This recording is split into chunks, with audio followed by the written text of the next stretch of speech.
Assalamualaikum warahmatullahi wabarakatuh. Sebelumnya perkenalkan, nama saya ini Halwani Denaja dari program studi Pendidikan Pancasila dan Kewarganegaraan.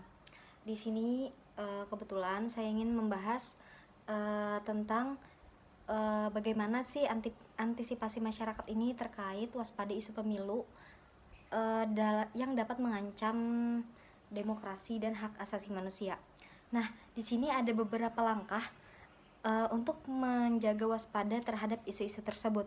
Yang pertama itu ada pendidikan politik.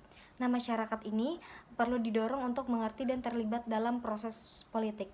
Artinya, dalam pendidikan politik ini yang baik akan memberikan pemahaman yang lebih baik tentang demokrasi, hak asasi manusia, dan pentingnya partisipasi aktif dalam pemilihan umum.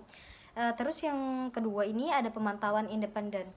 Dalam artian masyarakat dapat mendukung organisasi pemantauan independen yang memantau proses pemilu secara objektif dan transparan. Yang ketiga ini ada partisipasi aktif, di mana partisipasi aktif ini yaitu masyarakat harus secara aktif terlibat dalam pemilihan umum dengan menggunakan hak suara mereka. Partisipasi yang tinggi ini akan memperkuat legitimasi pemilu dan mencegah upaya untuk mengganggu prosesnya demokrasi. Nah, selain itu, masyarakat ini juga harus memperhatikan dan mengawasi calon serta partai politik yang terlibat dalam pemilu untuk lebih mempertimbangkan rencana mereka dan catatan mereka ini terkait dengan demokrasi dan hak asasi manusia. Yang keempat itu ada media independen, di mana mendukung media ini yang independen dan berkualitas sangat penting adalah masyarakat sekitar.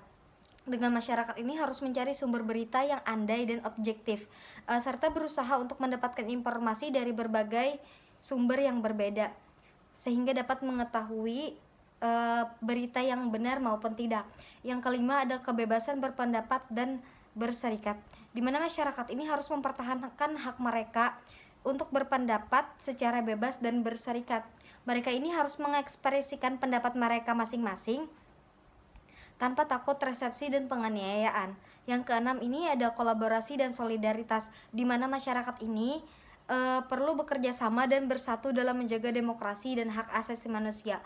Kolaborasi antara berbagai kelompok masyarakat termasuk LSM, akademisi ataupun mahasiswa dan komunitas lokal lainnya dapat menghasilkan kekuatan yang lebih besar dalam menghadapi ancaman terhadap demokrasi tersebut. Dengan ini solidaritas itu juga penting untuk melindungi hak asasi manusia, memperjuangkan keadilan dan menentukan upaya-upaya yang dapat mengancam demokrasi tersebut.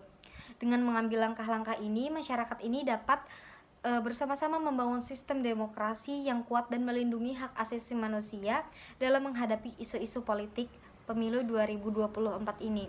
Mungkin itu saja yang dapat saya bahas. Terima kasih. Wassalamualaikum warahmatullahi wabarakatuh.